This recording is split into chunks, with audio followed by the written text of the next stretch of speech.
Hey, good afternoon, folks. Chris here with LazyFA.com, back again for another weekly fundamental analysis video. If you have never used LazyFA, or if you're not sure what this video is, basically what we do is each week we do a quick analysis of a company that's been in the news that week or in play that week. Just do a quick analysis of it with LazyFA and kind of look at the fundamentals. We look at the financials of the company. We look at some of the trends and earnings and things like that. And then I open it up and we make this symbol free for the entire week so that anybody who wants to can go in and look at it themselves, use the website, and post their own analysis. So we're going to go ahead and just dive right in here. We're looking at Planet Fitness this week. I thought this was an interesting case for a couple of reasons. Number one, I really like the chart. I've primarily, at least historically, been a technical trader. So I trade mostly based on the charts, or at least have in the past. And LazyFA is something that I built because I was sick of reading through SEC filings and putting numbers into Excel spreadsheets and trying to calculate this stuff manually. So primarily I'm a technical trader. And so I really liked this chart just because we have this big run up into earnings, and we had positive earnings. And then we're starting to develop into a flag pattern here on the daily chart. So we can see, this looks, technically speaking, the chart looks pretty good. If we break out over maybe $38 or so, that's probably going to be a little, at least a technical breakout.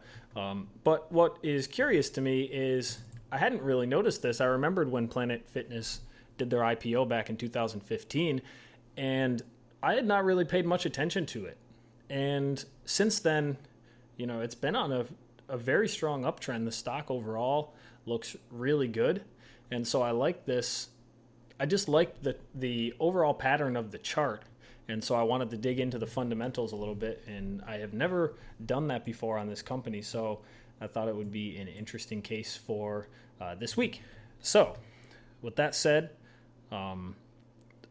I did a little bit of digging before I started the video. And overall, I think overall it looks pretty good.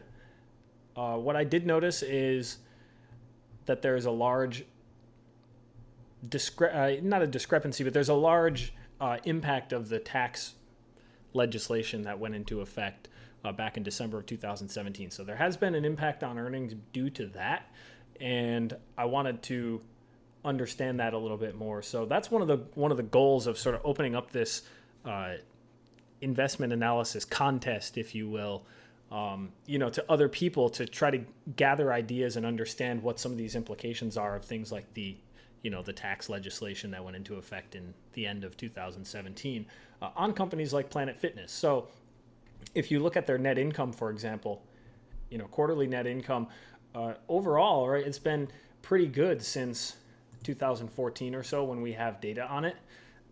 We had this one little dip in 2015, and I don't know exactly what caused that yet. I haven't looked into it. But then since that point, right, since the IPO, we have pretty much been, nonstop up until this most recent quarter where we actually lost $3.45 million.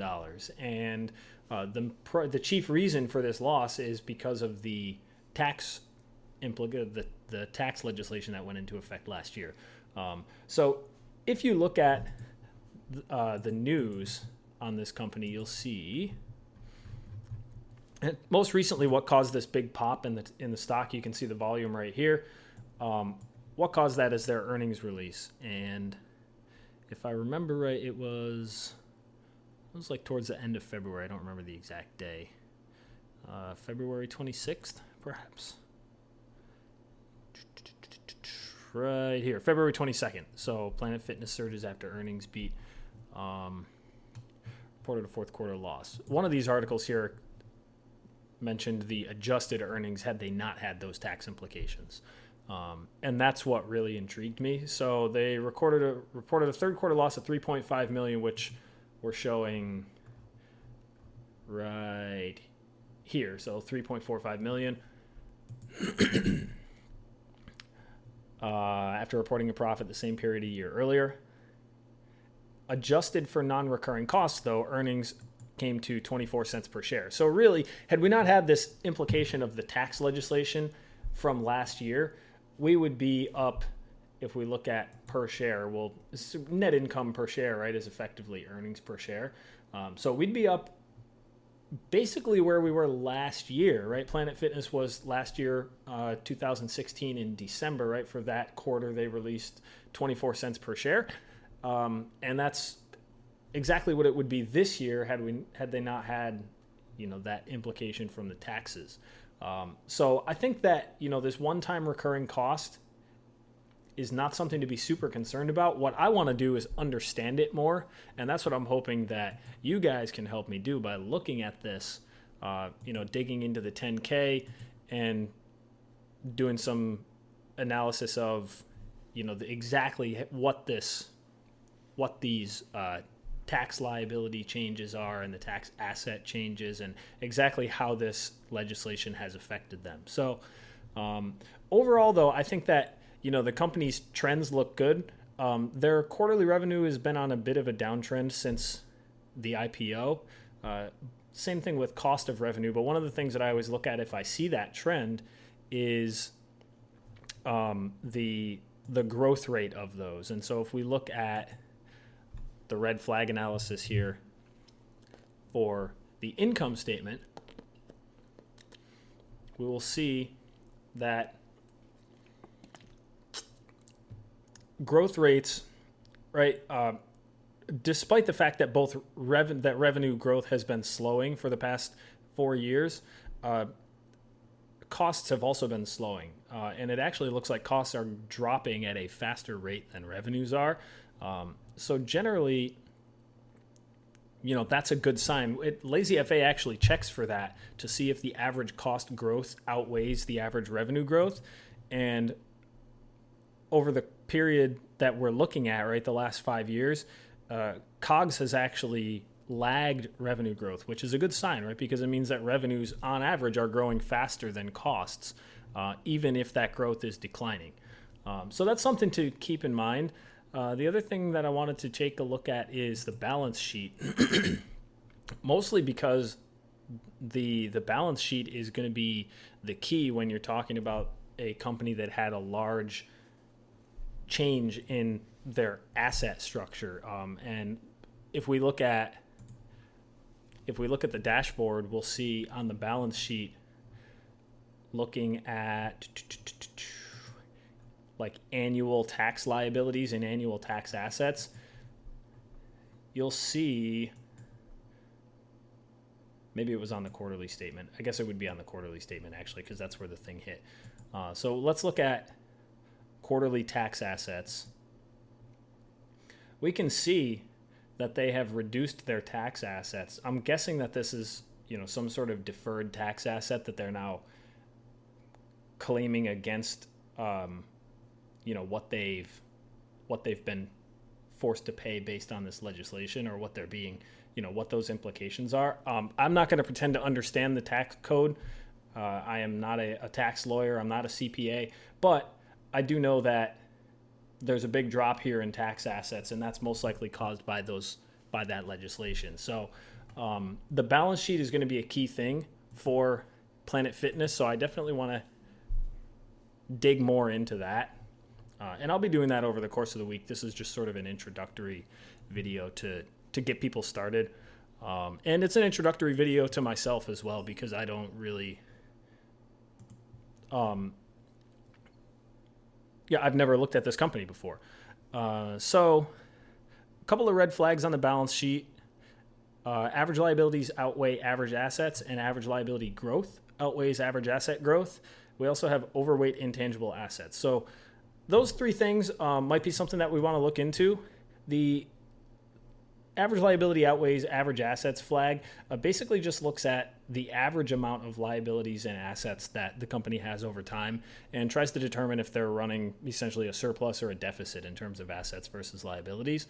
So looking at like the chart machine here, for example, we can plot assets and liabilities against each other over time. And so if we look at total assets, we'll throw those on the chart, and then we'll throw total liabilities on the chart. and we can compare them over time. Let's look at quarterly just because it's going to have more recent data. And there you go. So we can see the trend that, generally speaking, it looks like Planet Fitness runs more assets than liabilities. That effectively means that, the company is going to have a negative book value. And I bet if we look at the book value, we can see that it is negative. This is going to trigger another flag in the red flag analysis that essentially says if the company goes bankrupt, the shares are worthless because they're going to be paying off their creditors before they pay off the shareholders. So just something to keep in mind. I'm not super concerned about it. It's not like they are running up a ton of debt. It looks like assets and liabilities are growing and declining in tandem. So, not a huge concern, but something to be aware of. What were the other ones? Oh, and overweight intangible assets. That's something that I always like to pay attention to, just because a lot of times you'll see companies that try to pump up earnings or pump up the how good the balance sheet looks by valuing intangible assets and things that are difficult to assign a value to, by valuing them higher than what they're actually worth. And because it's difficult to determine, I always like to, if I see a company that triggers this flag, I like to understand what those intangible assets are.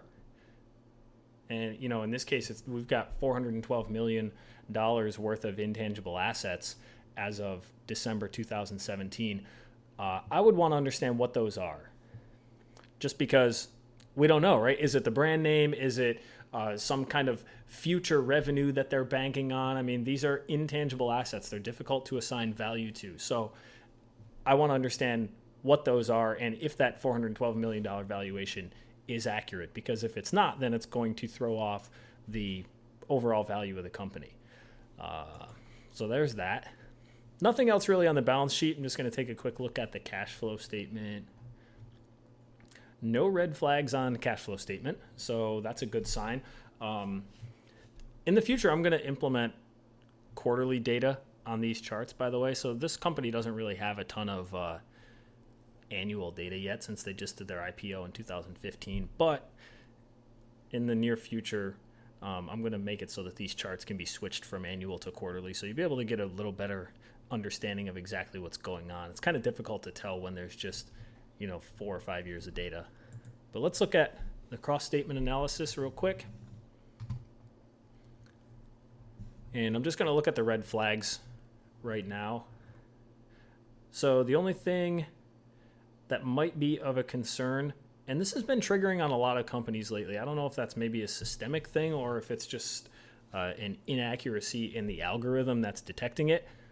But accounts receivable and accounts payable to sales revenue is something that I want to look at for anything that triggers these two flags. This is actually regarding the growth.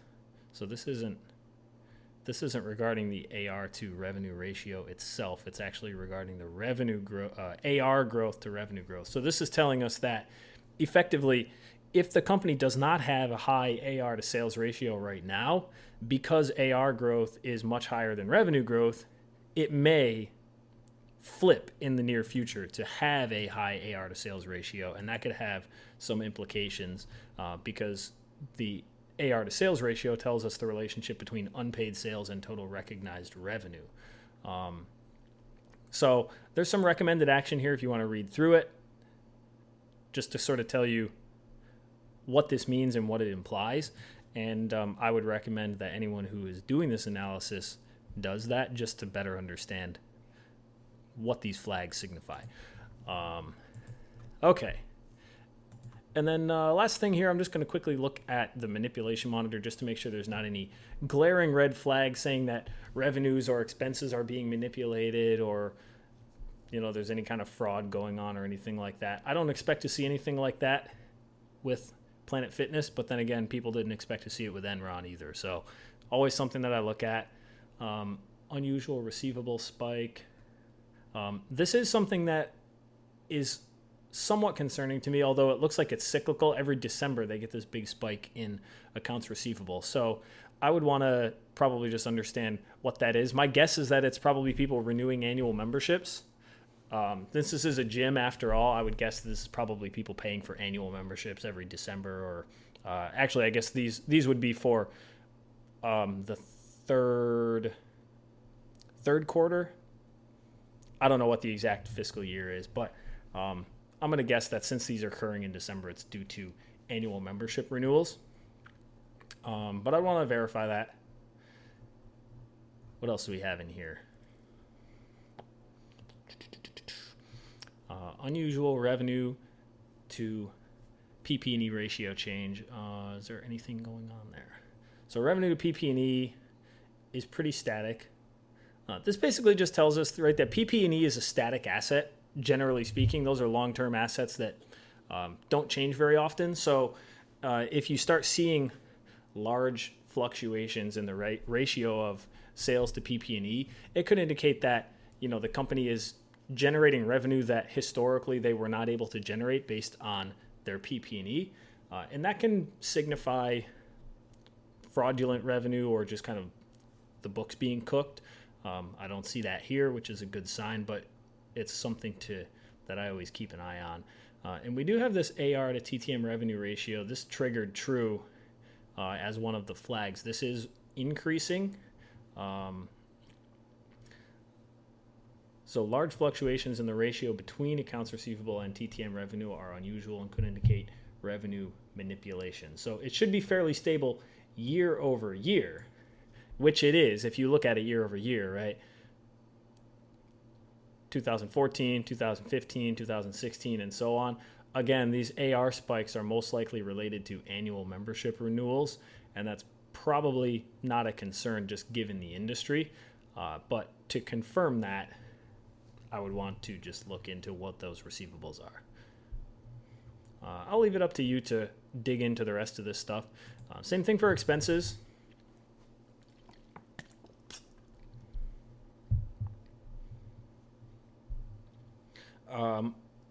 This was something that I did find somewhat interesting.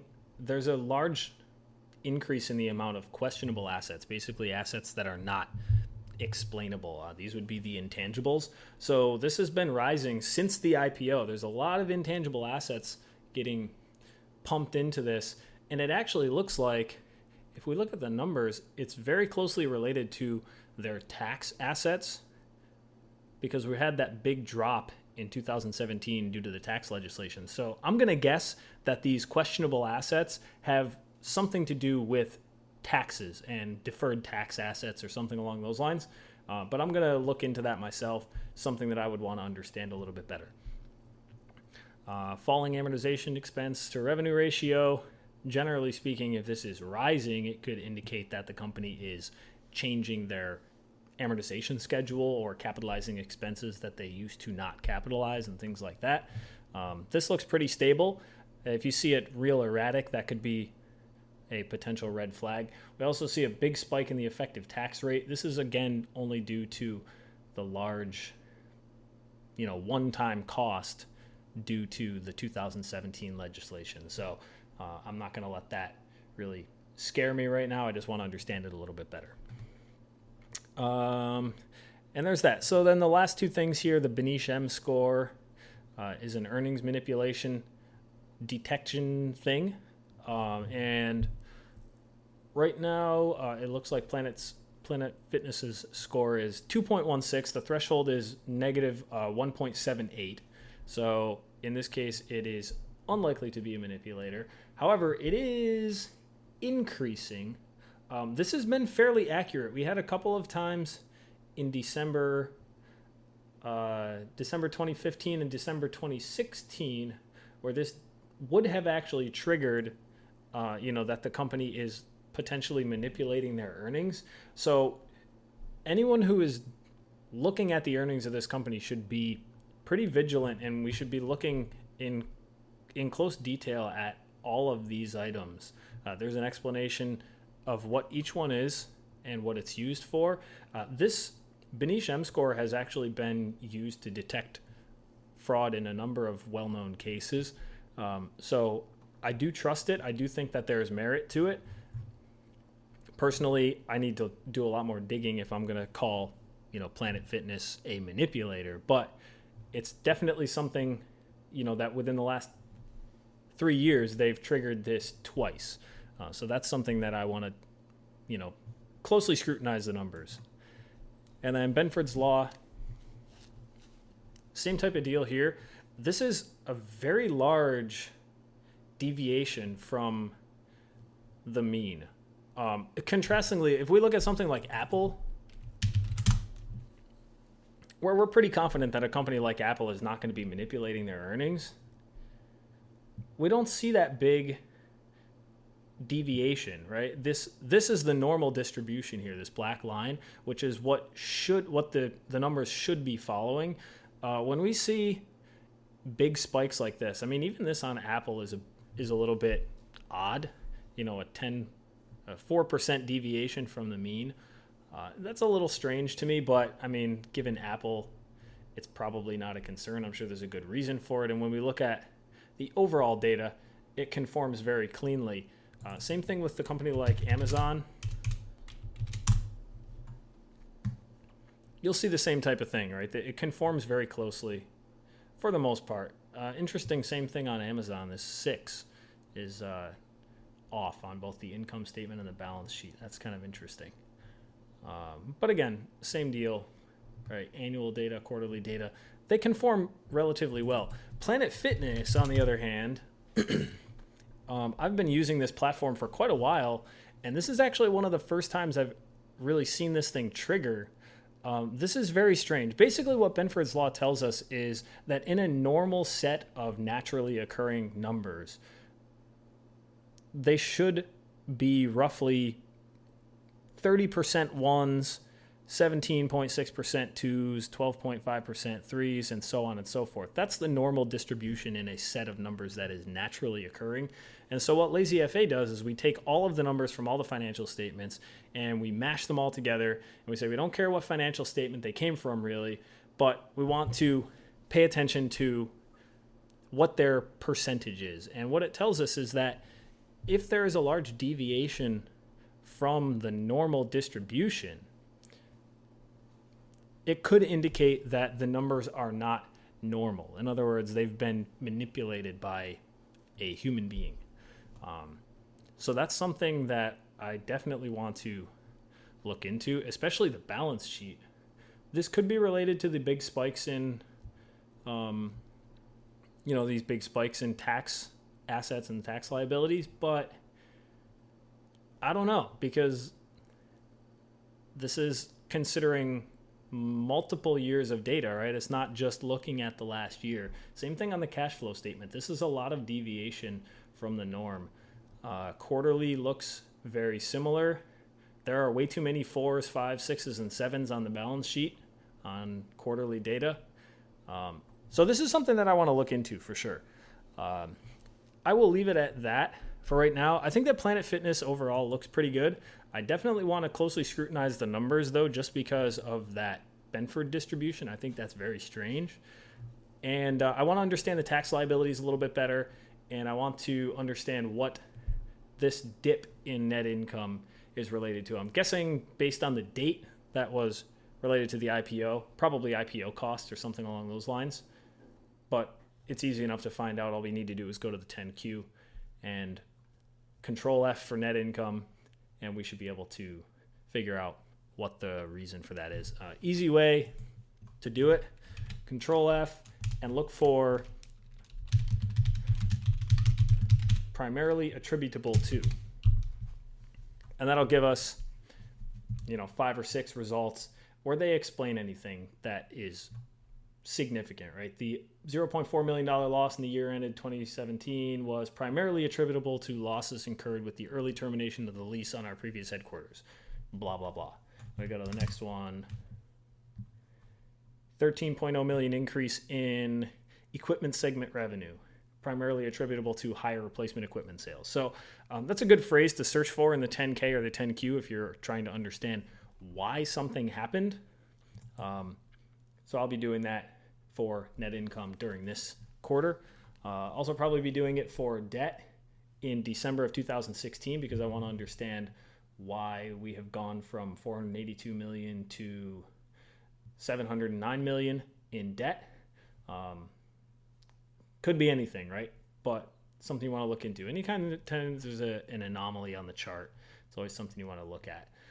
And then the more simple stuff, right? Like you can always look at quarter over quarter growth. We can look at TTM revenue, per share revenue, right? So any of these things, whatever you're curious about, I guess, if you want to look at debt over time, if you want to look at investments or cash flow or whatever.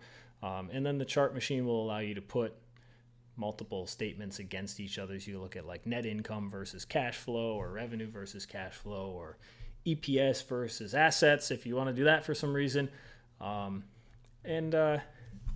The metrics section will give you the standard things like PE ratio, debt to equity ratio, dividends, and stuff like that. So interesting company, interesting case. I think that this will be, especially given the Benfords Law distribution, I think this will be an interesting case for us. So I'm going to keep digging. I would welcome anyone out there who wants to do the same.